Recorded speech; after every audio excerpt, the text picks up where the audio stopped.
Like notes through the hourglass, these are the songs of our lives.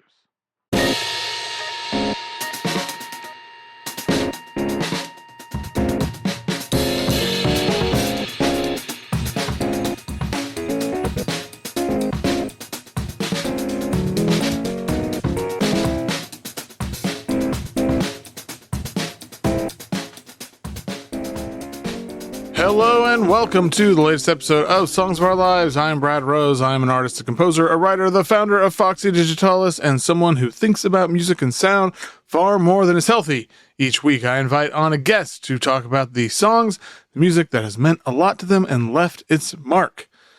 Previous guests include Dorian Wood, White Boy Scream, Jalen.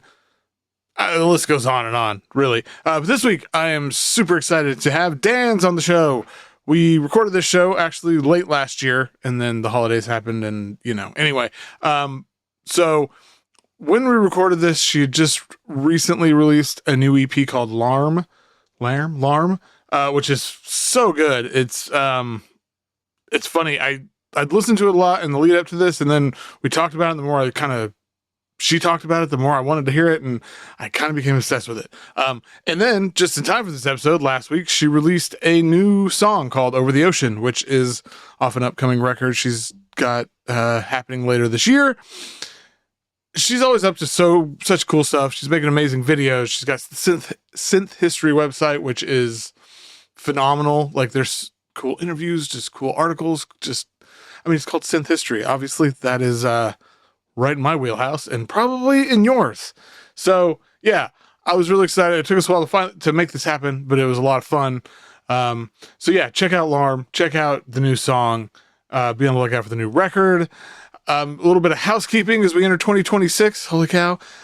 Episodes will hopefully continue weekly. That's the plan. There may be hiccups along the way. I got a lot of other projects going on, but that is the hope. There's also going to be some single band episodes. They're going to be shorter. They're going to be exclusive to the Patreon. I'm excited to do this. I want to do it for a while. And the first one is happening soon with Mark Masters on the Velvet Underground. And check out my new project called Morning Sounds. It is, well, I'll just leave a link in the show notes. It's a new free thing on Bandcamp that I'm doing that everyone's welcome to contribute to. Check out the link. Look it up. All that stuff. And, join the Patreon, all those kind of things, because it really helps keep all this going. And I appreciate y'all. And yeah, now hear me talk to Danz, and I hope you enjoy it.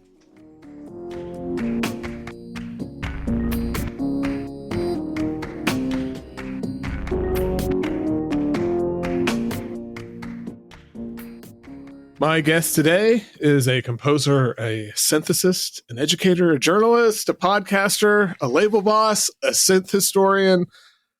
I'm sure I'm leaving something out, but welcome to the show. It's Danz. Woo! Hey, what's up? How's it going? Glad to be here. So you've got a new EP, LARM, that just came out in the last few weeks. Yes, indeed. Whenever it came across my inbox, I keep going back to this krautrock inspired medieval album idea, which is such a specific combination. And I'm really curious how those two worlds kind of came together in your head, started talking to each other. Yeah. So I wrote LARM very quickly. I've actually been working on more of a synth pop record the past 3 years. And I was in the process of getting it mixed and then getting it mastered by this woman, Hiba Kadri, who's super talented. Hell yeah. Mastered Bjork and Slowdive and stuff. But was spending a lot of time on that and investing a lot of money in it. And I wasn't sure if I wanted to release it on my own label, which I have, or try and get it released somewhere else. So it's kind of on the back burner being finished. And in the meantime, I just got antsy and wanted to make music. And I became really obsessed with just that like krautrock music from a few years back, because I had gone on tour in Europe opening for band TV Girl, and I'd go to all these record stores and kind of ask the people at the record stores to recommend me some stuff. But I got obsessed with the idea of just making an album without thinking too much about it. And the record that I was working on that was getting mastered, I put a lot of thought into the song structures and the lyrics and how you do with a synth pop song, which is how my other albums like Davos and The Absurdity of Human Existence are kind of like that. And I just wanted to make something where I just wasn't overly thinking about it. And originally it was going to be an instrumental album, but I went on like a long road trip, and I listened to this podcast episode by Dan Carlin, who does he does a hardcore history, and he had an episode called Twilight of the Aesir, two-part podcast series on the Viking Age, and I listened to it to and from the way to San Francisco, like Northern California. It's like 10 hours or something like that. And it was just like really in my head, but in particular, sorry to ramble about this. No, I love it. But just in particular, how I thought it was really interesting how there were these peoples that existed that all had a particular religion. You know, you think of Thor now, and it sounds kind of like a myth or folklore, but that was what people believed in as a god.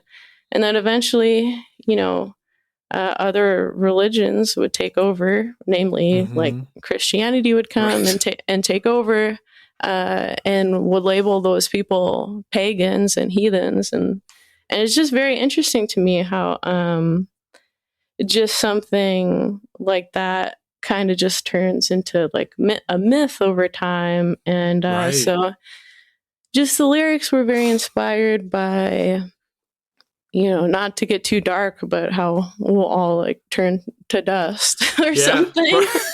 But that was the one song, Valhalla, was influenced by that. But then just there's only two songs with lyrics on them, and then the other song is called Hey Angel, and that one is basically, I just thought about being stuck in a castle dungeon and what you would think of just hallucinating and hoping that somebody would save you. And so it's this person talking to an angel in this dungeon that they're stuck in. And originally the lyrics were a lot more intricate and detailed, but then I just was like, this is too much. It's not like a Rush song or something. So I just kind of eliminated a lot of the lyrics and made it simple. And that's how that combination came to be. I love it. Now you've got me like super curious about the original lyrics. It was a whole story about like going to a castle and then, trying to sneak in and then concealing your weapons, and then somebody takes you hostage, and then I don't know. Wow. I have a version that I exported with all of the lyrics. So maybe someday. Yeah, that can be. Yeah, if the 10-year anniversary, like the bonus cut or something. That's awesome, though. No, I think I know, like hardcore history. I've listened to. I don't think I've heard that episode though. I'm gonna have to go listen to it, but I don't know. I get really excited about when people like something just sort of tickles your brain, and then you go down this rabbit hole, and it becomes part of a creative project. That gets me really excited. So that story is so my thing. Yeah, I'm always I love his podcast. I mean, I was listening to it back when I started Synth History, and I feel like that was probably one of the inspirations for just like the simplicity of the name. But yeah, I'm always inspired by. I just love things of the past and old stories and stuff like that. My partner's an archaeologist, so I oh, nice. get to learn about all sorts of weird, obscure things, and I love it. It's the best. Well, speaking of synth history, I did want to ask, because it's such an awesome resource. I'm curious though, because this is something I think about a lot of times doing Foxy Digitalis, and I have my own music and art and stuff. I'm curious if, like, working on synth history, like doing the interviews and all that stuff, if it ever, like, if it influences like how you approach music, or if anyone, like, you've interviewed someone and it's changed the way you thought about something and how you approach something or anything like that. I think about that, but I don't know. I feel like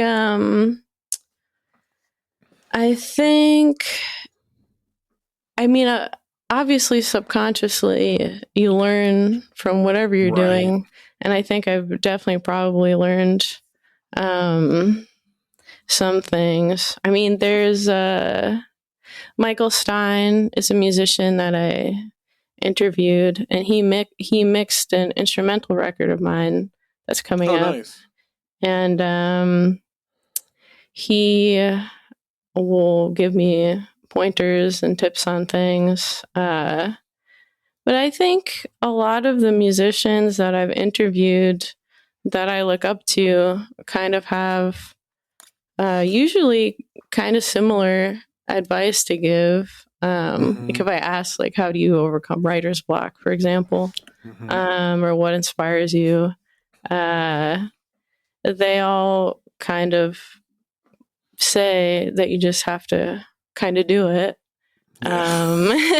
which sounds easy, but and then in terms of inspiration, it's you kind of can't pick what you're inspired by. It just sometimes you're inspired and sometimes you're not inspired, but sometimes you hear a story about Vikings and there you go. But yeah, it's been cool doing the interviews. I mean, it's interesting because I've been making music as a musician producer since like 2011, and had a career as like an underground artist and released a bunch of records in Japan. I would tour over there. Was never signed here in the States.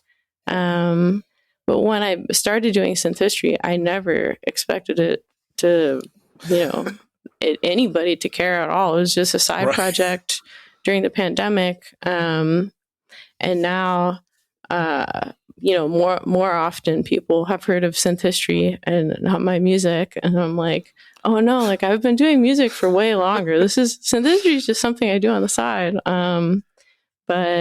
But it's been really cool, obviously, to talk to my heroes, and it's been a cool experience. That resonates with me on like a cellular level. Everyone's like, "Oh yeah, you write about music and do that." I'm like, "Yeah, that's a side project," but I don't know. I guess people are paying attention one way or another, so that's something. Yeah, it's true. Well, cool. Well, we got a lot of songs to talk about, so I'm going to awkwardly segue into the meat of this whole thing. And as ever, going to start with, what is the first song that you remember? So the first song that I remember was actually like a whole cassette tape, and it was the soundtrack to Grease, the musical Grease. I don't know why my parents bought me that. I don't even think they were a fan of Grease. I think they just probably saw it at the FYE or whatever store at the mall and got it. But yeah, so the Grease soundtrack cassette, all those songs, but I mean, I loved Frankie Valli's Grease. So I would say that is pretty much the first song that I remember. And because it was one of the only cassettes I had, I would just replay it and replay it and replay it. Right.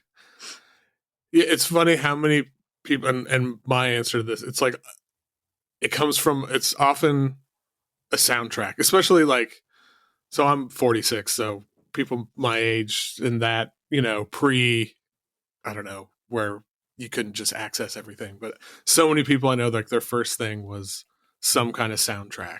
Yeah. Some kind of, this song rules though. I didn't realize this until I was kind of prepping for this, that Barry Gibb actually wrote this. Oh, cool. And I was like, oh, no wonder it's like the groove and like the bass lines. Like, yeah, it totally feels like the Bee Gees. Yeah, it's very groovy. To listen back to it now, I still love the song. It's great. Yeah. Have you seen, I'm assuming you've seen Grease. Is it? Oh, yeah, of course. Yeah. Have you seen Grease 2? I haven't. I've heard not very good things, but I don't know. Maybe it's not bad. I've never seen it though, and I don't know anything about it. I don't really either. There's a like film podcast I listen to sometimes, and the guy who hosts it like swears by Grease 2 being Oh, really? the better film. Yeah, he's like, it's so much better. That's so funny. Maybe I need to watch it. I know. I keep trying to tell myself to watch. I still haven't done it. I've heard this for the past 2 years, but one of these days.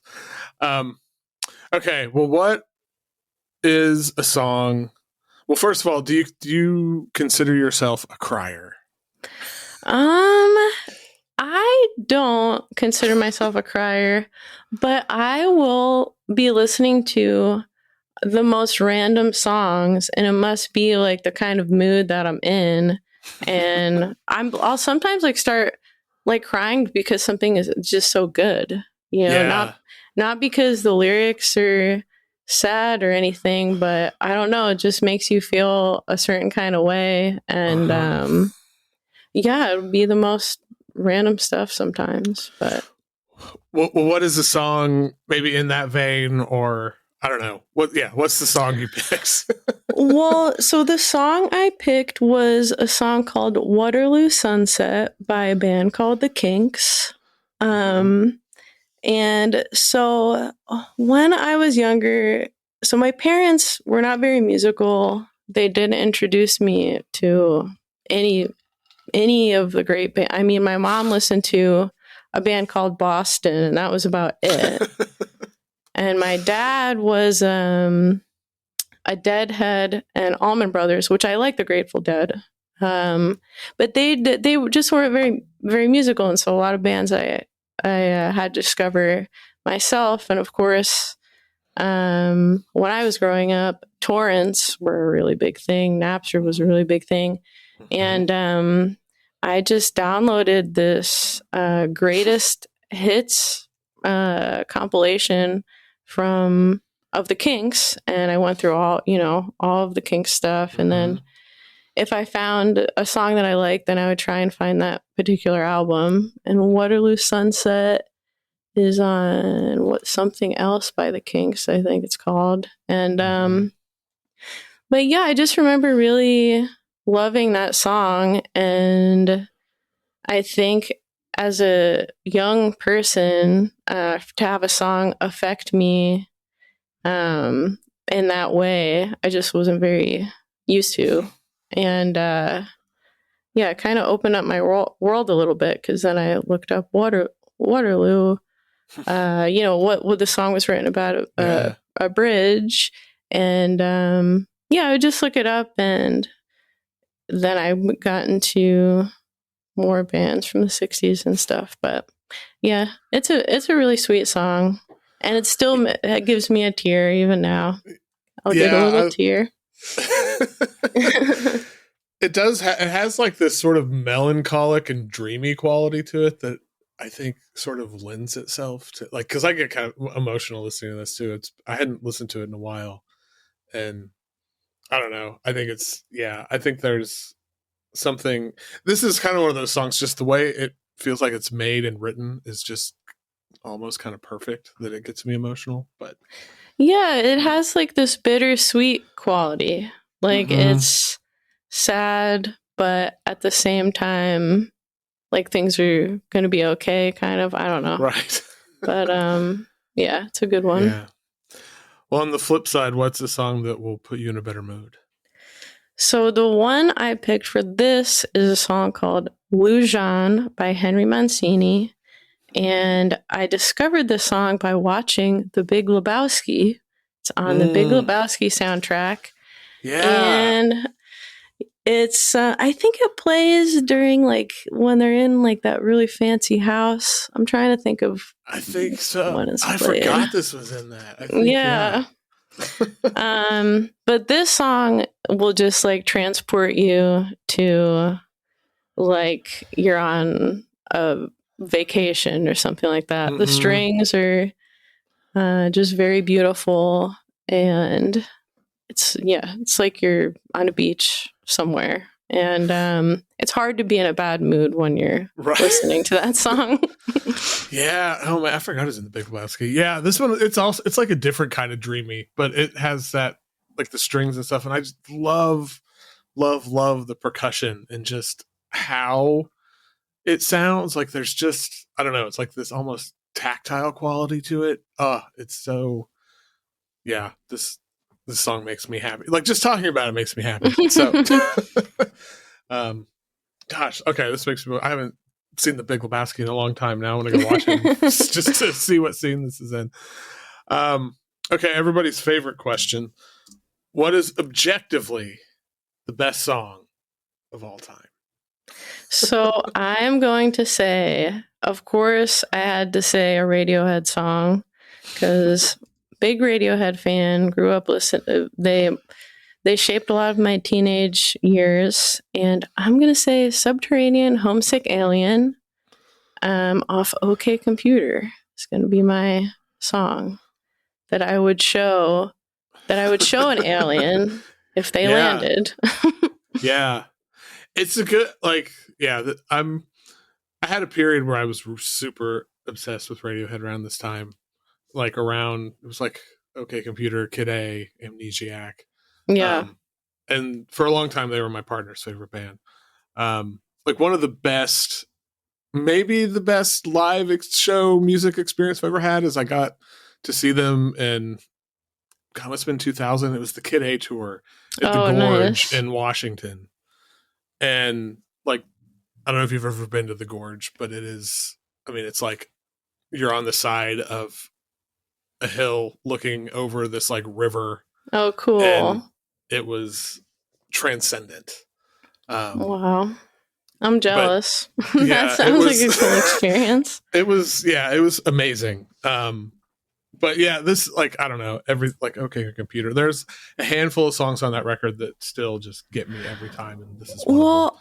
I was gonna say Paranoid Android at first, but I think I have more memories listening to Subterranean, Homesick Alien. Yeah. I grew up in upstate New York and kind of out in the woods, and I worked at a pizza place as a kid, and when I would drive home on like the backcountry roads, I would just put on that song and just look up at the stars. Yeah. and it's like the perfect vibe for this.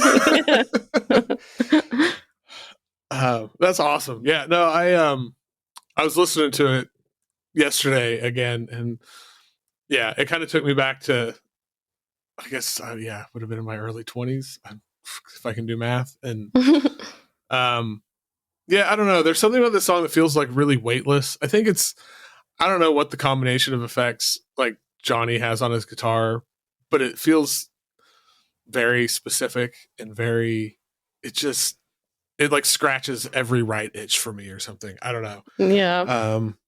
But yeah, either this or like Let Down always kills me. And I guess that song seems to apparently is having a moment on TikTok or something. Oh, no way. Yeah, my niece was telling me this, like keeping me informed, me and the old uncle informed. But she's like, "Don't you like Radiohead?" I keep hearing this song. Oh man, I gotta check it out. I know. I was like, oh, that's pretty cool. But okay, what is a song that most people hate? Whoever these people are, I don't know. Some group of people. People hate it. You don't care. You love it anyway. Okay, this one I have two. It's okay. Because I just had to say both of them because they're both pretty silly. So one is a song that always gets stuck in my head, and I don't know why. Maybe it was playing on the radio a bunch when I was growing up, but it's a song called "Where Do You Go" by this band or music group called No Mercy. Have you ever heard of the song? It's like, where do you go? When I listened to it, yes. Yeah. Where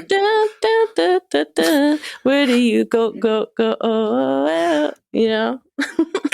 I didn't think, I didn't know what it was when I saw your list, but then I listened to it and I was like, oh yeah, I've heard this. I know this song. Yeah, it just gets stuck in my head. I don't know why. It's because it's kind of a banger. And I really like his voice, or like the way it's recorded, because it feels like it sounds like his voice is like doubled or tripled, but there's this almost like fake quality to it, but in a good way. I don't know. I find it very appealing. Yeah, I don't know why. And then the other one I was gonna say is Eiffel 65 Blue, and then in parentheses Daba D, which I'm sure you're familiar with. And this is like an all-time banger, right? Well, I think it annoys people, but I just think, like, I don't know, the art direction behind the whole thing with like the visuals for it are just so silly. Yeah. And yeah, it's just a very catchy song. So those are my two.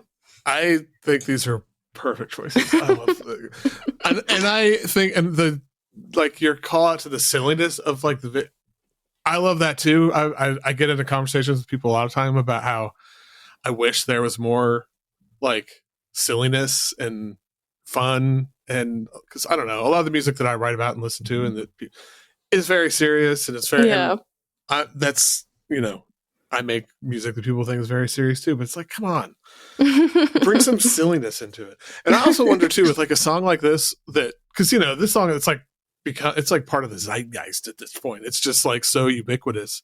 Yeah. I wonder what it's like to write something like that. Like, yeah. It's gonna be weird. I wonder what they're doing now. I have no idea. Yeah, I don't either. I mean, if you have a song that is this big, can you just retire? I mean, I don't know if it works that way anymore. Did you know that the band was from Italy? I just looked it up. I had no idea. I learned that while preparing for this. Oh, really? Okay. Yeah, because I had no idea. Wow, you're a Euro dance group. I just learned something new today. Yeah, I feel like when I read that, though, it sort of made sense to me. Like, yeah. It's like, oh, that tracks. It does. Yeah. Thinking about it now, I'm like, yeah. Yeah. This is a song I didn't think would ever come up on this podcast. Like over 100 episodes in, I'm so glad it finally did. That's really funny. So, okay. Do you think of yourself as a romantic? Sometimes I can be. Not very often. I'm not like into rom-coms or anything like that. And I'm not too romantic. I don't know. Maybe my partner would say that I am, but I don't know. Yeah. Sometimes, I guess, if the situation calls for it. I think that's good. That's a fair answer. I think, yeah. What then is the most romantic song? So I'm going to say Our Way to Fall by a band called Yola Tango, off an album called And Then Nothing Turned Itself Inside Out from the early 2000s. I think that song's really romantic. And there's another song on that album that was a close second that I was going to say, but it's a song called You Can Have It All, which is a cover. But both of those songs I think are romantic. But if I had to go with one, I would say Our Way to Fall is a romantic song. It's funny, like literally the last episode of this I recorded, this was their pick for this song. Oh, no way, really? Yeah, when I saw it, I was like, oh my God, how does that happen? Wow. But I mean, I kind of get it because it's like a song that just, I feel like it's like has this softness and it just kind of glows around you, and it's I don't know, it just feels like romance to me. Yeah, it's a really sweet one. I love Viola Tango, and they were another band kind of like the Kinks, where I had listened to their, I guess it was a retrospective. What the heck was it called? I Can Hear the Heart Beating as One. And I loved that album, and then I branched out into more of their music. But yeah, I love them. I love this song called Moby Octopad. I love the do do do do do do do do do do. I love it. That might be a song. There's one of those questions where which a song that you love that other people don't. The blue dabba dee dabba die. This could be the third intro. Well, I feel like I'll play that song sometimes, and like other people are annoyed because that melody is just throughout kind of the entire song, but I love it. But yeah, Yola Tango, You Can Have It All is my pick. Yeah, I think this was the first Yola Tango album I ever owned. I was trying to figure this out last time when I was recording this, and it's still one of my favorite albums ever. I mean, yeah. I want to see them live. I haven't been able to see them live ever. I saw them a long time ago, and it was outstanding. But I want to see them again. Like, they're one of those bands too that I feel like it's like goals kind of thing, because they've been doing it for so long, and they're still just doing amazing stuff. I don't know. It's I hope when I'm like 40 years into my career, I'm still killing it. What about lyrics? So can lyrics like make or break a song for you? Like if they're really bad? I guess it depends if the song itself like makes up for it. The lyrics can be kind of dumb if the song, I don't know, if the song is catchy or it has something interesting about it. I mean, like as I have proven before with the Eiffel 65 song and the No Mercy song, I'm just like, I'm not a music snob. I know I love all types of different kinds of music and have a big vinyl collection, but I'm definitely not a music snob. And I would say the lyrics don't make or break a song for me. I can't think of a song where I listen to lyrics and I like all the other aspects of a song. Because then if the song's good enough, I think it could justify the lyrics, I guess. Right. Well, what in that case, what are your favorite lyrics? So this is another double. I picked two. Okay. The first one is a song by a band called Flo and Eddie, and the song is called Keep It Warm. And this song I discovered on a radio station in the New York tri-state area, New Jersey area called WFMU. And one of my favorite shows on WFMU is called Garbage Time. Matt Warwick is the host of the show. And I found a lot of great music off that show. I found this song called Heavy Metal. I forgot the freaking name of the guy who sings it. But anyway, discovering the song Heavy Metal led me to discover the animated film of the same name, because it's on that soundtrack, which was a great movie. But I'm going on a tangent. But Matt Warwick on Garbage Time played this song by Flo and Eddie, Keep It Warm. And I just remember hearing the lyrics and I was like, what the hell is this song? Like, what? They're very sarcastic lyrics, but it's basically just about how the time period they wrote it in, there was wars going on, and I think one of the lyrics, I've got to look it up. I mean, because if you just read the lyrics without listening to the rest of the song, that might be very jarring. But I think it's like, I don't even want to say it because I feel like it's like kind of bad. But they're just like talking about violence and some of the lyrics. But then I can't find it now. I'm trying to look on the internet. Anyway, but then another part of the song, they're like, kill. I think a line is like, kill a whale with your powers, shoot a bunch of kids from a tower. Right. Or the ending of the song is what pulls everything together, because they're basically talking about how, terrible war is and all the absurd stuff that's going on in the world. And then the end is like, or make a better world from the old one, make a baby and hold one or something. It's just like ties it all together, and it's like saying like, stop destroying the world and fix this one, basically, Yeah.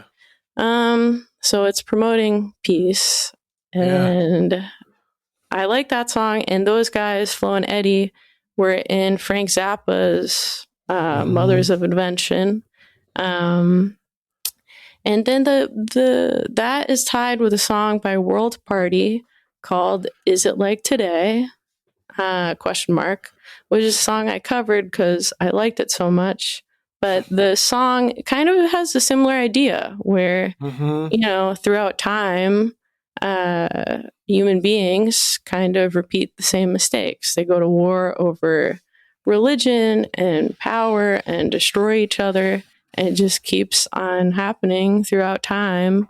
And that it kind of ends in like, I don't know, kind of a similar way. But I would say the lyrics, it's not just a single line, but it's the whole song in its entirety for both of them. But yeah, those would be my picks. I love, one of the things I really love about that World Party song is how it is like, he's asking all these like kind of big important questions, and it's about these very big issues. But like the song feels like so like alive and urgent, and even kind of hopeful. Like there's a hopefulness to it and the way, I don't know, I think it's kind of genius the way he's able to like stitch all of that together in a way that it like makes sense, and it's just really compelling, and it's a great song. God, it's a great song. It's great. And then there's one line where it's like, blood just looks the same when it runs in your veins or something. But like he's just saying we're all kind of, underneath it all, we're all human beings, and you don't have to disagree over everything. But yeah, it's a great song. Yeah. Awesome. What song have you or can you listen to the most? So the Brian Jonestown Massacre, like Radiohead, is another band that I just listened to all the time growing up. I had one of those last.fm accounts. Do you remember those? Oh, yeah. And my top bands were Radiohead, this band called The Cribs. Do you remember them? No. They're like this British band called The Cribs, Cribs. And I don't know, I discovered them from reading like the NME magazine or something like that, but I was obsessed with them. But Brian Jonestown Massacre I was also obsessed with. And I would say their Satanic Majesty's Second Request I really loved. But anything off that record, anything off, they had a retrospective record called Tepid Peppermint Wonderland that I just had on repeat all the time. But Anemone is probably a song that I've listened to hundreds of times. That's a great song. But yeah, but really anything off that retrospective. Because like I said, like I discovered bands that way.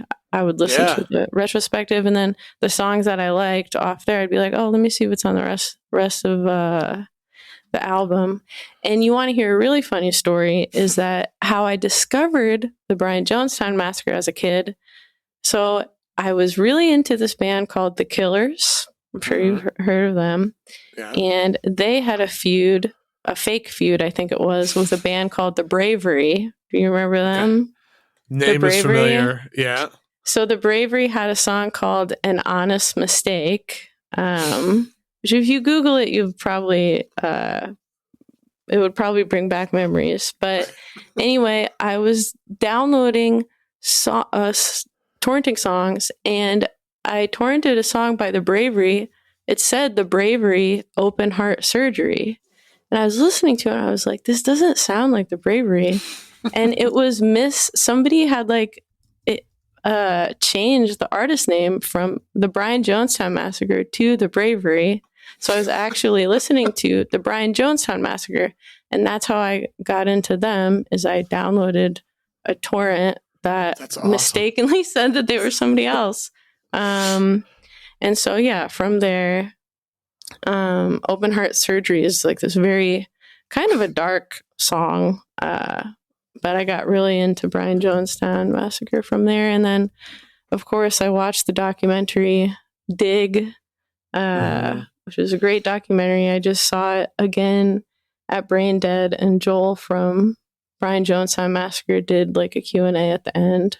Oh, that's awesome. It was cool. They added all these like extra scenes and stuff. And I saw them play last weekend, I think it was. Oh wow. But yeah, so very fresh in my mind, but yeah, that's probably what I can and have listened to the most. Yeah, that's all. I love this song. I don't know, it has like this sort of like hypnotic circular quality to it where you just get sucked into this vortex, and just thinking about it, I'm like, yeah, I could just put this on repeat and probably just space out for an hour. Yeah, it's perfect for that. It's perfect for that. What's the best hype song? So the best hype song I'm gonna say is Link Wray's Rumble, which I don't remember how I discovered the song. I think that a band that I saw when I was younger, like played it before they went on stage or something like that. I don't remember how I found it, but it's just like a great song. Like if you put on your headphones, like walking into like a restaurant, or like walking into somewhere where you don't feel socially comfortable or something, you put that song on your headphones and you get ready to roll. I don't know.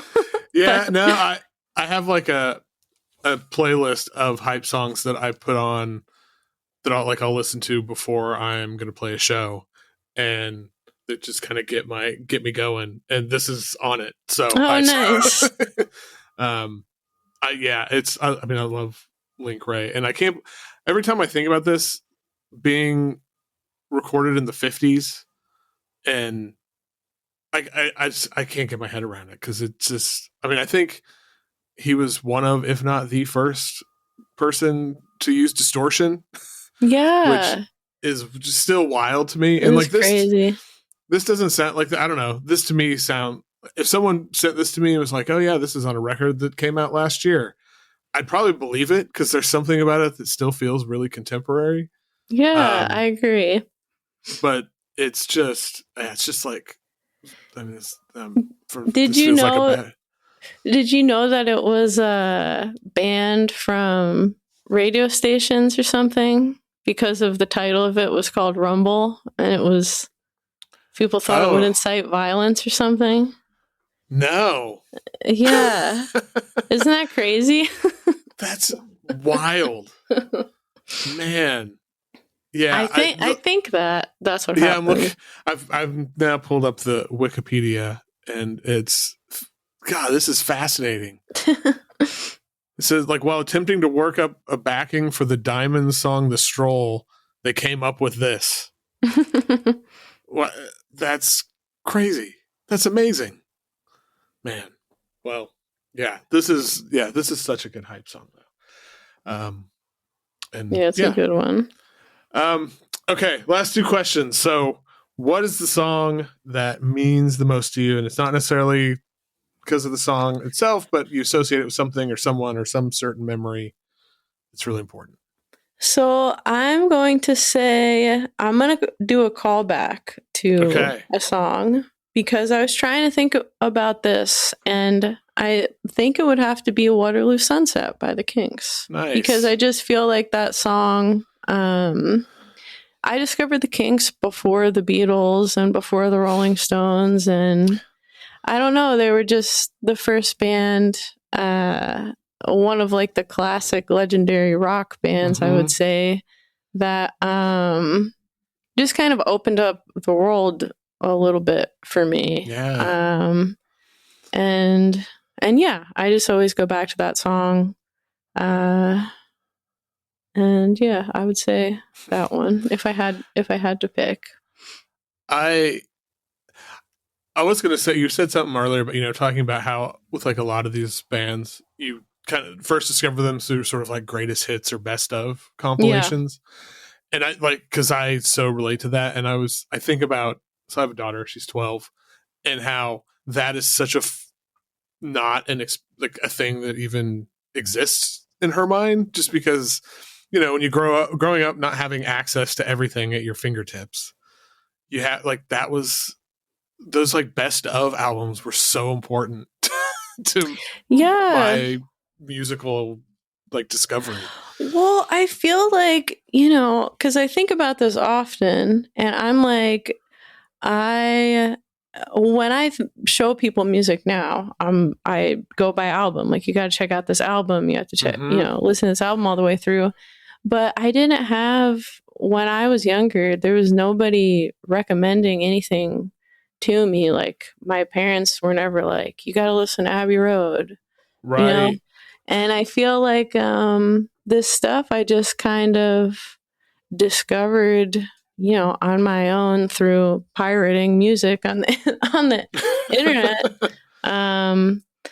But yeah, and then it would just lead me from there. I mean, how I discovered a lot of music was I would just go on forums of bands I really liked. So yeah, if I liked, the Killers, for example, I would go on the Killers forum, and then it would be like a thread where people would talk about who the Killers were influenced by, and somebody mentioned New Order or something, and I'd be like, oh, who's New Order? And then and then I would discover New Order, and then there would be like people would make kind of mixtapes and upload those too. Like, I remember I really loved Nick Cave and The Birthday Party, and there was this mix that somebody made that was songs that inspired Nick Cave, and then on that mix was the song called Avalanche by Leonard Cohen, and then that's how I discovered Leonard Cohen. So I feel like it was kind of neat back then, because you weren't, now there's just algorithms, and you don't even have to necessarily think. With Spotify, it just tells you'll like this, and it's good at it. I think does a good job. Right. But at the same time, I just feel like that was my favorite period of time discovering music was when the internet existed, but you didn't always have it with you all the time. And you could go into record stores and find cool stuff online. But yeah, that's how I discovered a lot of stuff. Yeah, man. Oh, I relate to that so much. And I don't know. It's very different. And, you know, now like my kid is the one who keeps showing me stuff. So I'm like, oh, okay. But yeah. Okay. It's like, Dad, have you heard of Radiohead? Yeah.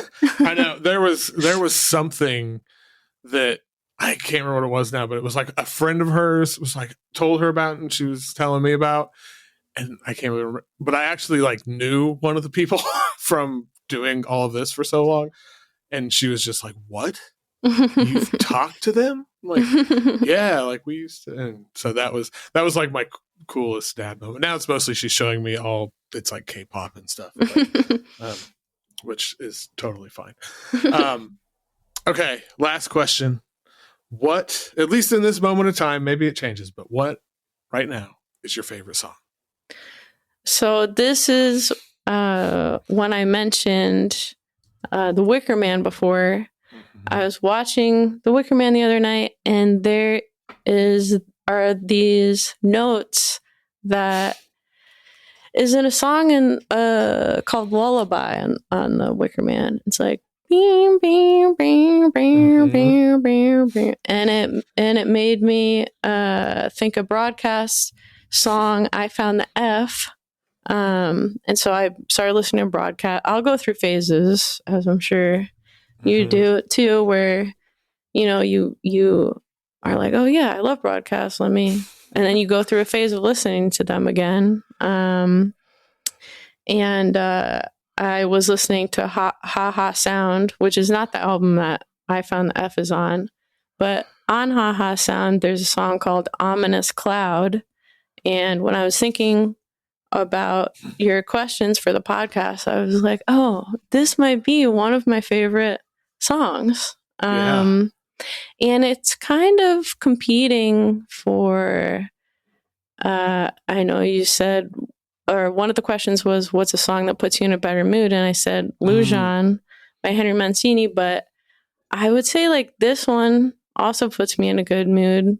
But it's my favorite song currently. And somebody listening to this might be thinking, but it's called Ominous Cloud. How can it put you in a better mood? But it's just kind of about getting away. And I don't know. There are find me on the right day, and I will make the case that Broadcast is the greatest band of all time. Like, I genuinely love them that much. Oh yeah, they're great. I feel like Broadcast and Stereolab are some of the best bands. And this song, I totally, it is. To me, the thing that I would come back to that it feels like this. I don't know. This makes sense in my head. I'm probably going to say this. Everyone's gonna be like, "What the fuck are you talking about?" But it's like, to me, this is like hearing the soundtrack to like a kid's show that's sort of been like left to decay in some forgotten place and then unearthed years later. And it's got, because it feels kind of dreamy and there's something really pleasing about it, but there is this sort of underlying sense of unease that I find super appealing. They do a great job at that. The old it's like late 60s, early 70s kind of synth at like educational kids kind of vibe or something. TV show. They do such a great job at that. And they're an awesome band.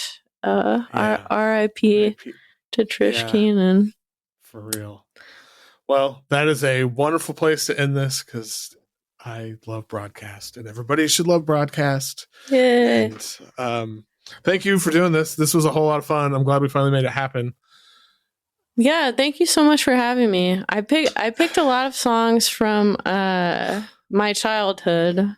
That's awesome. I was gonna try and be, too cool for school. And I was like, oh, synth history. I probably got to pick a lot of synth related songs, but I don't know. I just picked, the first songs that came to my mind that mean something to me. So it was fun to do, and thanks for having me. Awesome. And everybody, LARM is out now. Do you have any like shows or tours or anything coming up? This probably won't be out till January, but anything you want to plug? Well, I have a single coming out on January 7th. I don't know if this will be out before or after then, but it's called Over the Ocean, so you should check that out. And then I have I don't know if it'll be announced, but whatever. Then I have another album coming out at the end of January. So lots of stuff coming up. Good. And then doing a couple shows at the Vintage Synth Museum in Los Angeles. They're going to be kind of small shows.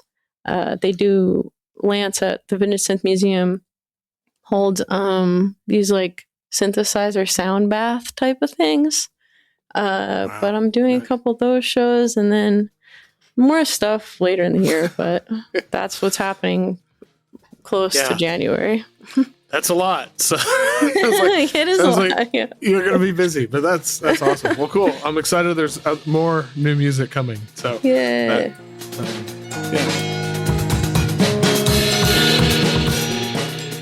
Once again, thank you to Danz for help making this happen. Constantly we had to reschedule multiple times and all those things, but it worked out and it was a blast. And yeah, check out her playlist, link to that in the show notes. Check out her still new EP, LARM. Check out the new song. Check out Synth History. Do all of it. All of it. What do you got to lose? Nothing. All right. That's it. Thanks for listening. Until next time, keep on listening to whatever the hell you want.